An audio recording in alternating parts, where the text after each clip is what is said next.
Selamat malam, perkenalkan kami dari proyek Perwakilan Kelompok. Perkenalkan nama saya Winda Nasari Siombing dan teman saya Mariana Wati Marbun.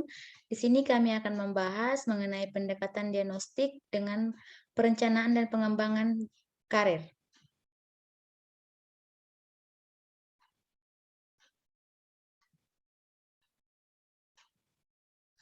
Pengertian pengembangan karir menurut Handoko tahun 1992. Istilah karir digunakan untuk menunjukkan satu peran atau status pada masing-masing individu, di mana istilah tersebut memiliki tiga pengertian. Yang pertama, karir sebagai suatu pengembangan secara vertikal ataupun pengembangan secara horizontal maupun transfer ke jabatan-jabatan yang lebih menurut tanggung jawab atau menyilangkan hierarki hubungan kerja seorang karyawan selama kehidupan bekerja.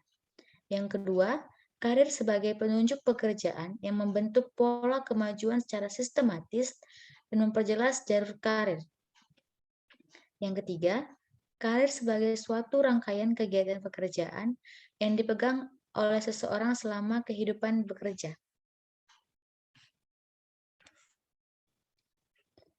Perencanaan dan pengembangan karir merupakan suatu proses perencanaan yang memungkinkan para karyawan untuk mengidentifikasi sasaran-sasaran karir dan jalur-jalur menuju ke sasaran atau tujuan tertentu. Program-program perencanaan dan pengembangan karir diberikan kepada kesempatan setiap karyawan untuk menelusuri minat, keinginan, dan pilihan karir mereka dalam suatu perusahaan.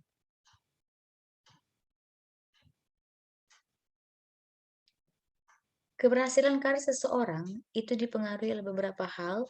Yang pertama yaitu pendidikan formal, yang kedua pengalaman bekerja, yang ketiga sikap atasan, yang keempat prestasi kerja, yang kelima bobot pekerjaan, yang kemudian lowongan pekerjaan, dan yang terakhir produktivitas pekerja. Sesulit apapun meniti karir, perencanaan karir diperlukan bagi karyawan agar selalu siap menggunakan kesempatan yang ada dengan sebaik-baiknya. Orang yang berhasil dan berprestasi baik dalam penugasannya dalam suatu organisasi atau perusahaan.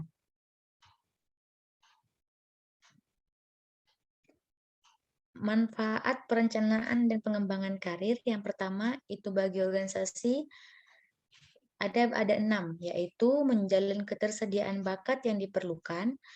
Yang kedua, meningkatkan kemampuan organisasi untuk mendapatkan dan mempertahankan karyawan-karyawan yang berkualitas. Yang ketiga, menjamin agar kelompok-kelompok minoritas dan wanita mempunyai kesempatan yang sama untuk meningkatkan karir. Yang keempat, mengurangi frustasi kerja.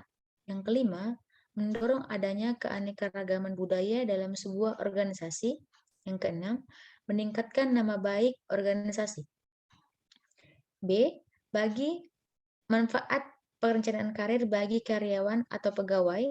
Yang pertama itu menggunakan potensi seseorang dengan sepenuhnya. Yang kedua, menambah tantangan dalam bekerja. Yang ketiga, meningkatkan otonomi. Yang keempat, meningkatkan rasa tanggung jawab.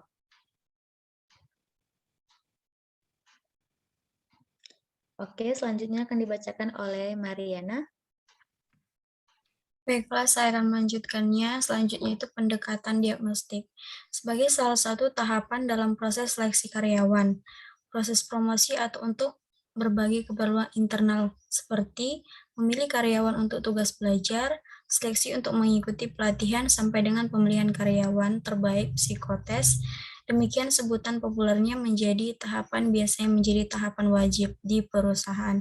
Psikotes sebenarnya salah satu bagian saja dari asesmen psikologi yang semestinya menjadi istilah yang digunakan untuk merujuk pada rangkaian proses lengkap, yaitu psikotes, observasi, dan wawancara, dalam memotret potensi seorang secara utuh. Hasil asesmen psikologi ini bisa memberikan informasi objektif tentang kemampuan individu. Tidak jarang hasil dari asesmen psikologi ini menjadi penentu atau memberikan bobot kontribusi yang cukup besar untuk pengambilan keputusan tentang seseorang yang di perusahaan. Sah-sah saja, mengingat asesmen psikologi merupakan metode ilmiah yang dapat dipertanggungjawabkan. Sepanjang alat tes, proses observasi atau wawancara, serta psikolog yang mengambil data dan membacanya, terlatih dan menguasai alat, teknik observasi dan wawancara yang digunakan. Selanjutnya yaitu maka kesimpulannya dapat ditarik kesimpulan oleh penulis bahwa perencanaan karir adalah suatu perencanaan tentang kemungkinan-kemungkinan seseorang pegawai atau karyawan organisasi sebagai individu yang meniti proses kenaikan pangkat atau jabatan yang sesuai dengan persyaratan dan kemampuannya. Karena karir ini merupakan suatu yang harus diwujudkan dan terus dikejar bagi diri karyawan, dan keadaan karir macet harus dihindarkan. Untuk itu, manajemen harus secara bersungguh-sungguh memperhatikan dan memperlakukan karyawan dengan menghargai potensi prestasinya. Penggunaan arahan dan jalur proses dan pengembangan karir sesuai dengan kebutuhan dan kepentingan antara karyawan dengan perusahaan ke arah saling menguntungkan.